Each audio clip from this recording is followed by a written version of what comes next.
우리 옆 사람하고 인사하겠습니다. 사랑합니다. 축복합니다. 네, 사랑합니다. 축복합니다. 무엇보다도 하나님의 사랑과 축복이 이 시간도 또 한 주간의 삶에도 가득 차고 넘치시기를 간절히 소망합니다. 고린도 교회는 복음으로 세워진 교회였습니다. 그들은 예수 그리스도를 믿었고 은혜를 구원으로 받았고 하나님의 백성으로서 부름을 받았습니다. 그런데 문제가 하나 있었어요. 그들은 믿음으로 새 사람이 되었지만 삶은 새 사람답게 살지 못했습니다. 고린도전서 5장에는 교회 안에 죄가 등장을 합니다. 믿는 사람으로서 용납할 수 없는 죄가 자행되고 있었더라 하는 거죠. 그런데 바울이 그들을 더 심각하게 볼 수밖에 없었던 것은 그 죄 자체만이 아니었습니다. 문제는 죄에 대한 태도였어요. 교회가 죄에 대해 아파하지 않았고 두려워하지도 않았던 것입니다. 도리어 스스로 교만해져 있었던 것이죠. 그래서 바울은 고린도 교회를 강하게 책망하고 있습니다. 너희가 자랑하는 것이 옳지 아니하도다. 여기서 바울이 지적하는 자랑이라고 하는 것은 죄를 보고도 대수롭지 않게 여기는 그들의 태도였습니다. 이는 교회 안에 죄가 있는데도 괜찮다고 생각하는 영적 무감각이었고 은혜를 받았다고 하면서도 거룩을 잃어버린 착각과도 같은 거였습니다. 바울은 이 문제를 설명하기 위해 아주 익숙한 비유를 우리에게 제시합니다. 바로 그것이 누룩입니다. 누룩은 작습니다. 누룩은 빵을 만들기 위해서 이 밀가루를 부풀게 하는 이스트와 같은 겁니다. 처음에는 눈에 잘 띄지 않았지만 반죽 안에 들어가면 금세 이 전체에 퍼져서 영향력을 발휘합니다. 그러한 사실을 토대로 바울은 이야기하는 겁니다. 적은 누룩이 온 덩어리에 퍼지는 것을 알지 못하느냐? 이 말은 단순히 작은 죄도 조심해라 라고 하는 말이 아닙니다. 죄가 혼자 머물지는 않는다라는 뜻입니다. 한 사람의 죄가 한 사람에게서 끝나는 것이 아니라 교회 전체 분위기와 영적 건강에 영향을 주는 것이라 하고 이야기를 하는 것이죠. 교회가 어떤 곳입니까? 교회는 그리스도의 몸입니다. 몸은 한 부분이 병들면 전체가 아프죠. 마찬가지로 교회 안에 있는 죄를 가볍게 여기면 공동체 전체가 병들 수 있습니다. 공동체 전체가 아파야 된다 이렇게 얘기를 하는 거죠. 그래서 바울은 7절에 이렇게 분명하게 말을 하고 있습니다. 너희는 누룩 없는 자인데 새 덩어리가 되기 위하여 묵은 누룩을 내버려라. 여기서 누룩 없는 자라는 말은 고린도 교회의 정체성을 가르쳐 주시는 말입니다. 바울이 교회의 정체성을 두고 너희는 이미 새롭게 된 사람들이지 않느냐? 너희는 그리스도 안에서 새롭게 태어난 사람들이다. 너희는 더 이상 옛 죄의 방식에 묶여 살아가야 될 사람들이 아니다 라고 말을 하는 겁니다. 바울의 이러한 책망은 단순한 정죄가 아니었습니다. 새 사람에게 새 사람답게 살아가라 라는 부르심이었고 복음을 받은 성도들에게 복음에 합당한 삶을 살아가라는 도전이었습니다. 고린도 교회는 믿음으로 새 사람이 되었지만 새 사람을 살지 못하고 있었습니다. 은혜를 말하고 있지만 거룩을 놓치고 있었고 복음을 갖고 있었지만 죄를 가볍게 여기고 있었던 것입니다. 이런 고린도 교회의 모습은 오늘날 우리에게도 비춰질 때가 많습니다. 우리도 예수님을 믿습니다. 십자가의 은혜를 압니다. 구원의 감격도 알고 있고 하나님의 자녀가 되었다는 사실도 알고 있습니다. 그래서 우리는 예배도 드리고 기도도 하고 말씀도 듣습니다.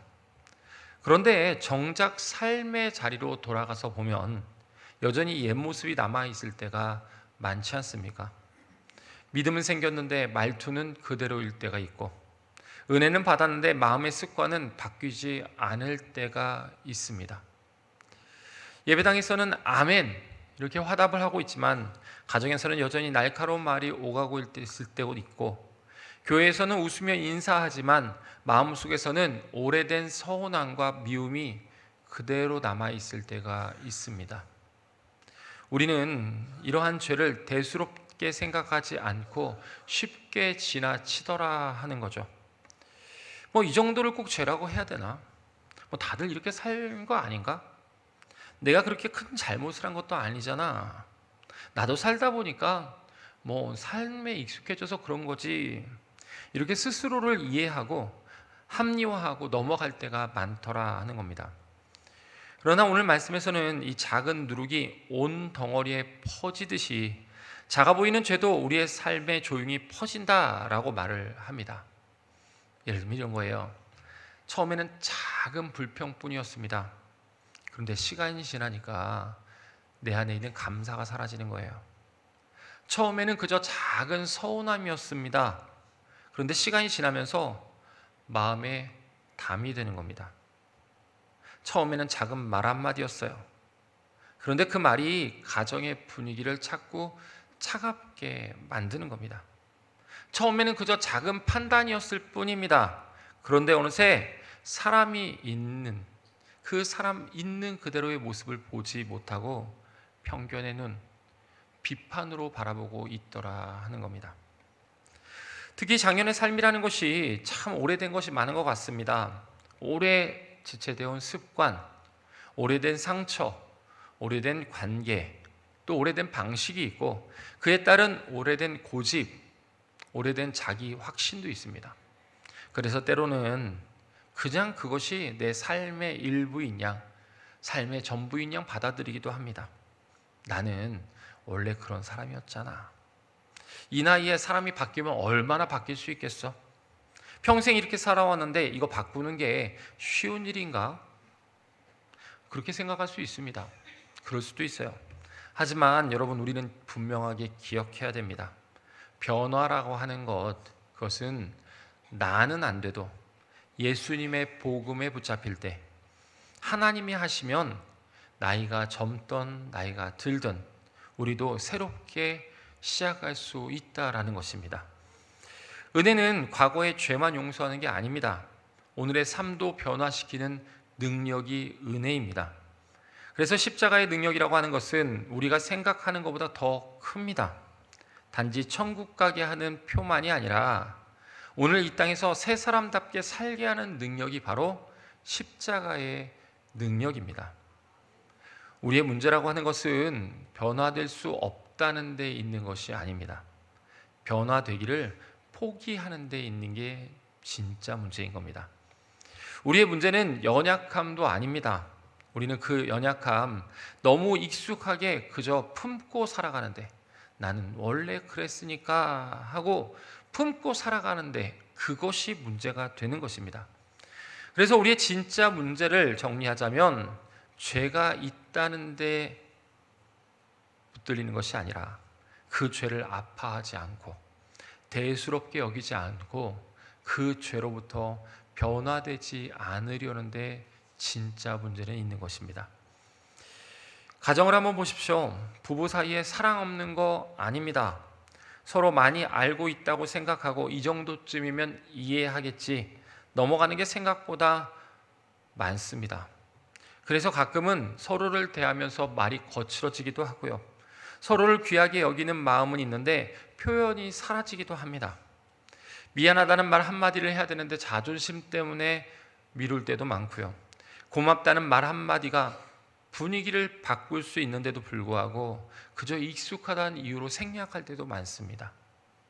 그러다 보니까 생각하기를 결혼 전에는 이러지 않았는데, 서로 너무 익숙하고 서로 너무 가까워지고 서로 친숙해지다 보니까 작은 잘못을 대수롭지 않게 넘겨버릴 때가 많습니다.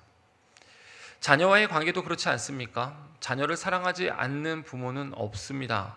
그런데 사랑한다고 말하면서도 어느 순간인가 남들과 비교를 하고 있어요. 걱정한다고 말하면서도 상처 주는 말이 너무나 쉽게 나옵니다. 잘 되기를 바란다고 하면서도 이 자녀의 마음을 듣기보다는 어느 순간인가 내 생각만 이야기하고 있지는 않습니까? 보는 것만으로도 사랑스러울 때가 있었는데 그저 너무 익숙해지니까, 너무 가까워지니까 서로의 삶에 있어서 그냥 무뎌지는 겁니다. 그것이 잘못됐다고 생각하는 경우 그렇게 많게 생각하지 않는다는 거죠. 교회 안에서도 그렇습니다. 교회를 사랑합니다. 그래서 오래 섬겼고 헌신했고 기도도 했습니다. 그런데 나도 모르게 나온 말 한마디가 공동체를 무겁게 할 때가 있어요. 작은 불평인데 다른 사람의 마음에까지 번지게 만드는 경우가 있습니다. 섬김의 자리에서 은혜보다 서운함이 더 커질 때도 있고요. 복음의 기쁨보다 내 기준과 내 경험이 앞설 때도 있습니다. 그저 무심코 내뱉던 나의 작은 불평 하나가 많은 영향들을 끼치고 그것이 잘못되었다고 인지가 되어야 되는데 그저 서로에 익숙하니까, 서로에게 너무나 가깝다 보니까 그저 내 감정이 앞서서 합리화하는 경우가 더 많더라 하는 겁니다. 바울은 바로 이것을 묵은 누룩이다라고 표현을 합니다. 겉으로 보기에는 작아 보입니다. 그러나 두면 퍼집니다. 내 마음에 먼저 퍼지고 내 말에 퍼지고 내 가정에 퍼지기 시작하고 교회의 공동체까지 퍼지기 시작합니다. 오늘 말씀은 사실 우리를 정죄하기 위해서 주신 말씀이 아닙니다. 하나님이 우리를 몰아세우기 위해서 이 말씀을 주신 것도 아닙니다. 도리어 우리를 다시 이 새 사람의 자리로 부르시기 위해 주신 말씀이 바로 이것입니다. 너희는 누룩 없는 자다. 너희는 새 덩어리다. 너희는 그리스도 안에서 새롭게 된 사람이다. 그렇게 성도의 삶 속에서 묵은 삶에 익숙해져서도 안 되고 상처에 익숙해져서도 안 된다. 불평에 익숙해져서도 안 되고 날카로운 말투에 익숙해져서도 안 된다. 죄는 익숙해지는 것이 아니라 회개하는 것이라 하면서 대수롭지 않게 여기는 영적인 무감각에 대해서 자꾸 지적을 하고 있는 겁니다. 그거에 무뎌지는 것이 결코 좋은 것이 아니라는 것을 계속해서 말을 하는 거죠. 여러분 그렇지 않습니까? 우리는 새 사람입니다. 새 사람은 과거의 익숙함에 매여 있는 사람을 말하는 것이 아닙니다. 과거의 익숙함에서 빠져나와서 새 사람답게 살아가는 사람을 새 사람이라고 말하는 겁니다. 그렇다면 우리가 어떻게 바울이 말하는 새 사람으로 새 사람답게 살아갈 수 있는 것일까요? 어떻게 하면 오래된 습관을 내려놓고 내 안에 퍼지는 묵은 누룩을 버릴 수 있는 것일까요? 바울은 고린도 교인에게 단순히 죄를 버려라, 착하게 살아라 하고 말하는 것이 아닙니다. 왜냐하면 사람은 사람의 결단만으로 오래 갈 수가 없는 존재이기 때문입니다. 그래서 바울은 그들의 시선을 복음으로 돌려나갑니다. 7절 말씀에 보면 너희는 누룩 없는 자인데 새 덩어리가 되기 위하여 묵은 누룩을 내버리라. 우리의 유월절 양 곧 그리스도께서 희생되셨느니라. 우리가 죄를 버려야 하는 이유는 도덕적으로 바르게 살기 위해서가 아닙니다. 교회 다닌 사람의 체면 때문에도 아니에요. 우리가 죄를 버려야 되는 이유는 그리스도께서 우리를 위해 희생되셨기 때문입니다. 이것을 우리가 복음이라고 하고 이것을 해결 방법이라 말하는 겁니다. 바울은 죄의 문제를 말하면서도 결국 십자가 앞으로 데려갑니다. 왜냐하면 죄의 문제라고 하는 것은 의지의 문제, 결단의 문제이기 전에 복음의 문제이기 때문입니다. 우리가 정말 그리스도를 십자가로 붙들고 있더라면 그 죄 가볍게 볼 수 있겠냐? 우리가 예수님이 우리를 위해서 희생하셨다라는 것을 정말 믿고 감사함으로 살아간다면 묵은 삶 그대로 품고 갈 수 있겠느냐? 이 질문에 저와 여러분은 어떻게 대답을 해야 될까요? 바울은 예수님을 우리의 유월절 어린 양이라고 표현을 합니다. 유월절 어린 양의 피가 이스라엘을 죽음에서 건져낸 것처럼 예수 그리스도의 피가 우리를 죄와 사망에서 건져내셨어요. 유월절의 어린 양의 피가 이스라엘을 애굽의 종살이에서 해방시킨 것처럼 예수님의 십자가가 우리를 옛 삶의 종살이에서 풀어줬습니다. 그러므로 우리는 더 이상 예전의 사람이 아닙니다. 이미 그 은혜를 받은 사람이기 때문입니다. 이제는 죄의 종으로 살던 사람도 아니고 묵은 누룩에 끌려다니며 살 사람도 아닙니다. 우리는 그리스도의 피로 새롭게 된 사람들입니다. 그래서 바울은 너희는 누룩 없는 자다라고 말을 하는 거예요. 이 말씀은 열심히 노력해서 누룩 없는 자가 되라 하는 말이 아닙니다. 너희는 이미 그리스도 안에서 새롭게 된 사람이라 하는 것이죠. 새 삶을 살아야 새 사람이 되는 것이 아닙니다. 이미 새 사람이 되었기 때문에 새 삶을 살아가야 하는 것입니다. 우리는 이 순서를 기억해야 됩니다. 신앙생활이 부담이라고 생각하면 지칩니다. 힘들어집니다. 해야 한다, 참아야 한다, 고쳐야 한다라는 그 말 때문에 나를 더 힘들고 어렵게 합니다. 때로는 그 말을 붙들고 내가 살아간다고 말하지만 시간이 지날수록 나의 삶은 자꾸 뭉개져 갑니다. 나의 인생은 변화될 수 없다라는 생각이 내 마음속에 가득 채워지기 시작하죠. 그런데 복음을 붙들면 다릅니다. 주님이 나를 위해 희생하셨기 때문에, 주님이 나를 죄에서 건져내셨기 때문에, 주님이 나를 새 사람으로 불러주셨기 때문에 이 은혜를 마음에 품으면 변화는 억지가 아니라 감사의 응답이 되는 것입니다. 예수님께서 나에게 먼저 가벽을 치워주셨기 때문에 내가 그거에 감사하며 내 마음을 순간순간마다 결단할 수 있게 된다 하는 거죠. 그래서 8절에서 바울은 말을 합니다. 이러므로 우리가 명절을 지키되 묵은 누룩으로 말고 악에 찬 누룩으로 말고 오직 순전함과 진실함의 떡으로 하자. 여기서 바울이 이 세 사람의 삶을 두 단어로 함축해서 요약을 합니다. 그 단어는 순전함과 진실함이라는 단어입니다. 순전함은 하나님 앞에서 마음이 섞이지 않는 것, 다시 말하면 사람에 보이기 위한 신앙이 아니라 하나님 앞에서 깨끗한 마음으로 서는 것. 그리고 진실함이라는 것은 삶이 거짓되지 않는 것, 말과 행동이 다르지 않고 믿음과 삶이 따로 가지 않는 것이라고 이야기를 하는 겁니다. 예를 들면 예배당에서의 모습과 가정에서의 모습이 완전히 다르지 않도록 하나님 앞에서 삶을 맞추어 가는 것, 이것을 순전함과 진실함이라고 얘기하는 거예요. 물론 우리가 이걸 따져서 얘기할 때는 완벽하지 않는 우리의 모습들이 보입니다. 성도도 넘어질 수 있고 옛 습관이 다시 올 수도 있기 때문이죠. 그러나 이 새 사람이라고 하는 것은 죄를 자랑하지 않는 삶을 얘기합니다. 넘어지지 않는 삶이 아니라 옛 습관으로 다시 죄를 범하지 않는 것이 아니라 그 죄를 자랑하지 않는 삶.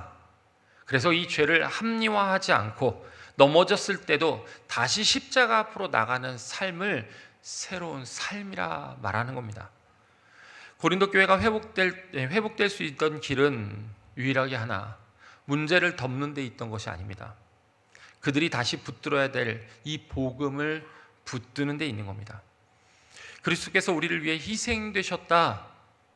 우리는 그리스도 안에서 새롭게 되었다. 그러므로 이제는 우리는 순전함과 진실함으로 살아가야 되는 것이 우리의 의미이고 우리의 삶이다라는 것입니다. 여러분, 오늘 우리에게도 같은 길이 열려 있습니다. 우리의 오래된 습관보다 십자가의 은혜가 더 크다는 사실을 우린 너무나 잘 압니다. 우리의 연약함보다 복음의 능력이 더 크다라는 것을 우리는 잘 알고 있습니다. 우리 안에 남아있는 누룩보다 우리를 새롭게 하신 그리스도의 피가 더 강하다는 사실을 우리는 잘 알고 있습니다. 그렇기에 우리는 우리의 모습 때문에 절망할 이유가 없습니다. 나는 안 된다고 포기할 이유도 없고 나는 못 변한다고 포기해야 될 이유도 없습니다. 그리스도께서는 우리를 이미 새롭게 하셨습니다. 그렇게 우리는 이제는 새 사람으로서, 새 삶으로서 증명해 나아가면 됩니다. 새 삶이라고 하는 것은 우리에서 의지에서 시작이 되는 것이 아닙니다. 그리스도의 십자가에서부터가 시작입니다. 그리고 십자가의 은혜를 붙드는 사람이 오늘도 새롭게 살아갈 수 있는 것입니다.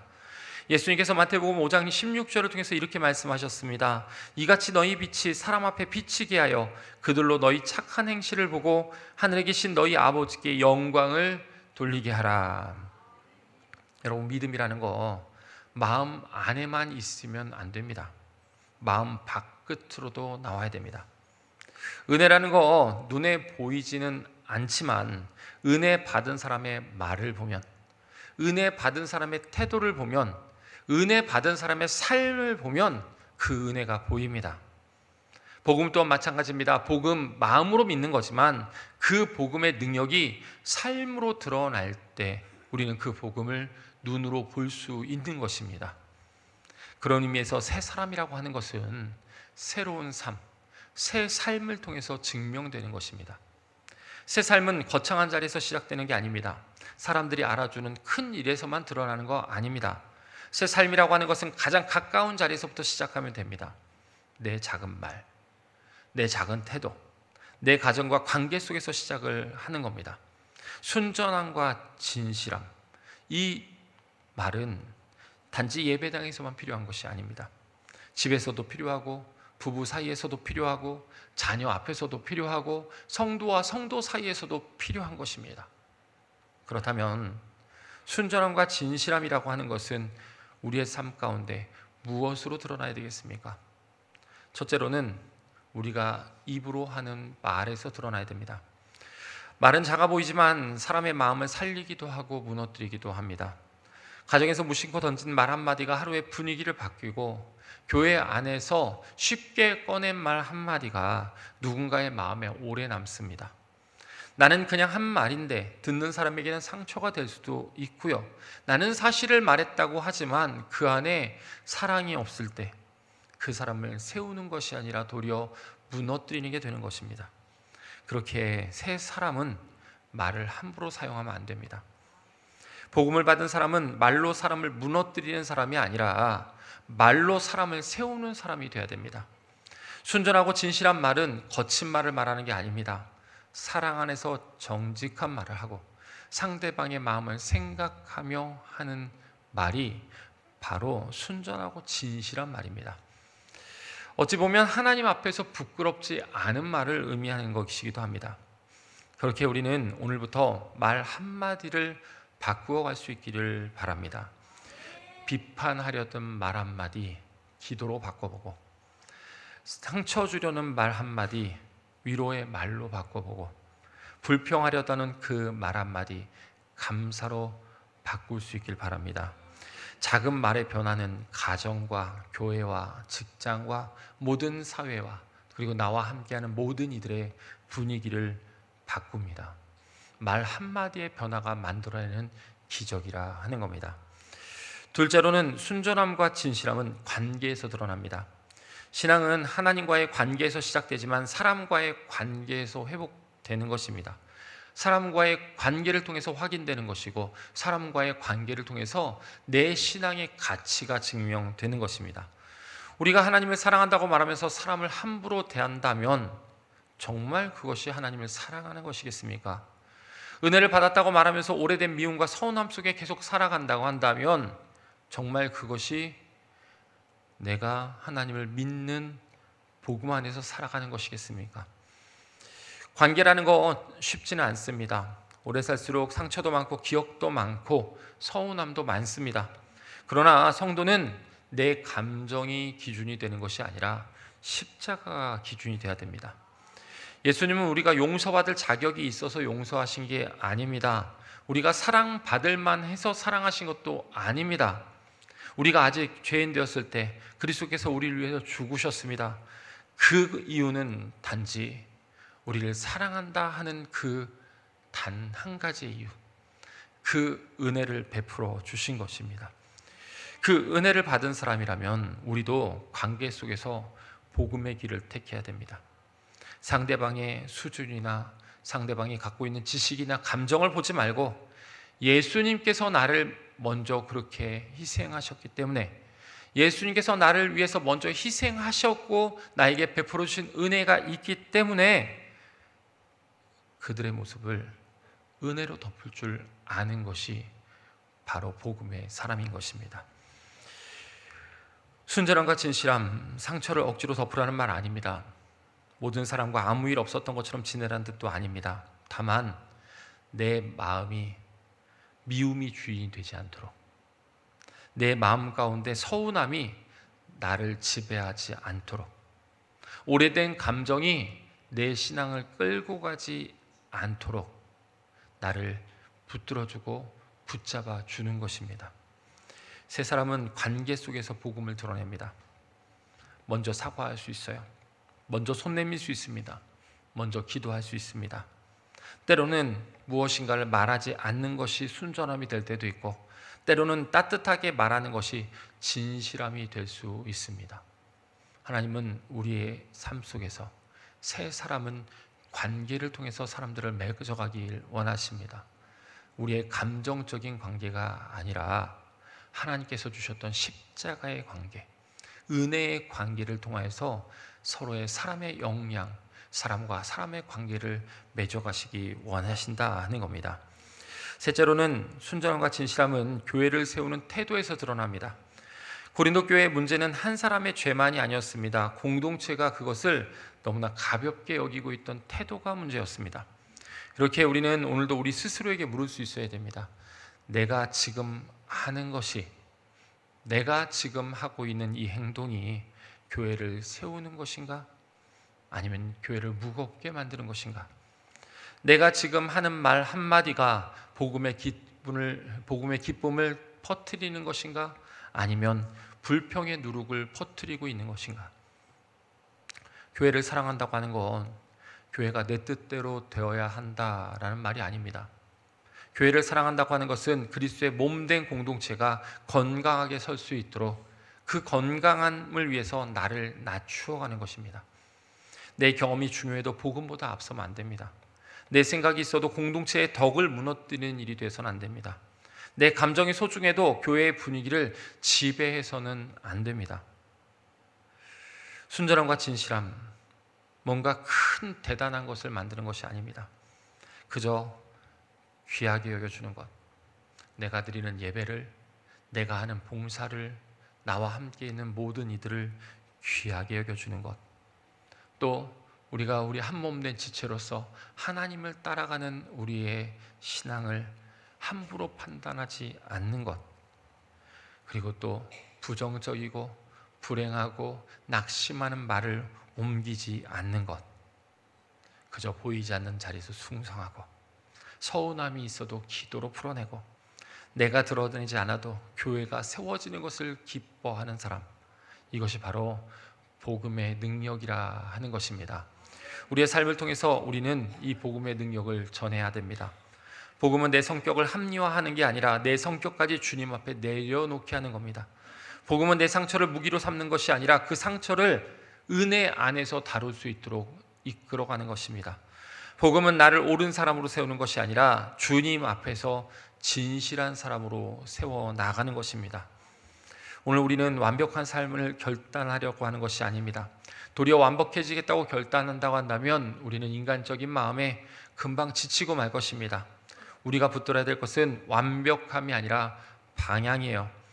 어제보다 오늘을 좀 더 순전하게 살아가려는 방향, 오늘보다 내일이 좀 더 진실하게 주님 앞에 서려고 하는 그 방향입니다. 내 안에 있는 묵은 누룩, 이것을 자꾸 감추면 감출수록 내 감정이 상해지고 나로 인해서 다른 사람의 감정까지도 상해집니다. 그렇게 묵은 누룩이 내 안에 있을 때 합리화하지 마십시오. 십자가 앞으로 가지고 나오십시오. 주님께서 우리를 이미 새롭게 시작하셨기 때문에 우리는 주님으로부터 새롭게 다시 시작할 수 있습니다. 그렇게 우리는 작은 순종 하나로부터 시작하면 됩니다. 가정에서 말 한마디, 자녀에게 비교보단 축복의 말을 전하는 그 한마디, 배우자에게 당연하게 여겼던 것을 감사하다라는 말로, 사랑한다라는 말로 다시 표현하는 한마디, 교회 안에서 불평보다 기도를 먼저 선택할 수 있는 나의 한마디가, 그리고 누군가를 판단하기 전에 그 사람을 위해 조금 더 기도의 현장으로 나아가는 그 한마디가 바로 새 삶으로 나아가는 성도들의 삶이라 하는 것입니다. 새 사람은 새 삶을 통해서 증명된다 합니다. 그리스도께서 우리를 새롭게 하셨습니다. 묵은 누룩을 붙들고 살기에는 십자가의 은혜는 너무나 큽니다. 옛 습관에 머물러 있기에는 우리를 새롭게 하신 복음의 능력은 더 클 수밖에 없습니다. 우리의 가정에서, 우리의 관계에서, 우리의 교회에서, 우리의 말과 태도에서 바로 이 복음의 능력이 나타날 때 우리는 새로운 삶을 살아가는 것입니다. 그래서 우리는 우리의 이 삶을 통해서 세상 사람들에게 증명해 보여야 됩니다. 하나님을 믿는 자는 역시 다르다. 하나님을 믿는 자는 확실히 하나님의 살아계심을 보는 것 같다. 순전함과 진실함으로 새 삶을 증명할 때 나타낼 수 있는 하나님에 대한 증언이자 복음이자 증거입니다. 하나님을 바라보는 우리의 모습 가운데 이 복음의 능력을 갖고 순전함과 진실함으로 새로운 삶을 살아갈 수 있길 바랍니다. 하나님께서는 우리의 삶을 통해서 이 세상에 있는 모든 사람들이 영광을 돌리기 원합니다. 그렇게 오늘도 우리는 우리의 한마디의 말을 고쳐보고 우리의 한 가지의 행동을 고쳐보고 반대로 또 한마디의 말을 사랑한다, 좋아한다, 칭찬하는 그 말로 그 사람을 세워주고 우리의 행동, 섬겨줌으로 인해서 그들을 한 번 더 높여줌으로 인해서 한 주간의 삶도 또 오늘의 삶도 하나님 안에서 충만한 삶으로 하나님께 영광 돌릴 수 있기를 간절히 소망합니다. 기도하겠습니다. 하나님 아버지, 오늘 말씀을 통해서 우리가 다시 복음 앞에 섭니다. 우리는 그리스도 안에서 새 사람이지만 여전히 옛 습관과 묵은 누룩을 품고 살아갈 때가 많습니다. 작은 불평, 날카로운 말, 오래된 서운함, 익숙한 죄를 대수롭지 않게 여겼던 우리의 모습을 용서하여 주시고 우리의 유월절 양 되신 예수 그리스도께서 우리를 위해서 희생하셨기에 그 보혈의 피로 우리를 건지시고 새 사람으로 불러주셨기에 이제는 묵은 누룩에 끌려다니지 않게 하시고 순전함과 진실함으로 살아가게 하여 주시옵소서. 우리의 말을 새롭게 하시고 비판보다 기도를, 불평보다 감사를, 상처보다 위로의 말을 하게 하여 주시고 또한 우리의 관계 또한 새롭게 하여 주시고 미움보다 용서를, 고집보다 겸손을, 판단보다 사랑을 선택하게 하여 주시고 우리가 교회의 복음의 능력으로 세워지는 귀한 삶으로서 불평의 누룩이 아니라 감사의 고백이 되며 자기의 뜻이 아니라 그리스도의 마음으로 하나 될 수 있는 우리의 삶을 인도하여 주시옵소서. 우리는 완벽하지 않습니다. 그러나 하나님께서는 계속해서 우리를 다시 시작할 수 있게끔 세워주십니다. 그렇게 우리는 우리의 힘보다도 하나님의 힘을 붙들어야 됩니다. 십자가의 은혜를 더 붙들어야 됩니다. 복음의 능력을 붙들어야 됩니다. 주님께서 함께해 주시고 하나님, 우리가 하나님께서 주신 그 능력을 붙들 때마다 우리의 삶으로 하나님을 증명해 나갈 수 있도록 주님 가정에서, 관계에서, 교회에서 하나님께 세워주시는 귀한 모습, 순전함과 진실함으로 하나님께 영광 돌릴 수 있도록 인도하여 주시옵소서. 우리를 위해 희생하신 예수 그리스도의 이름으로 기도드립니다. 아멘.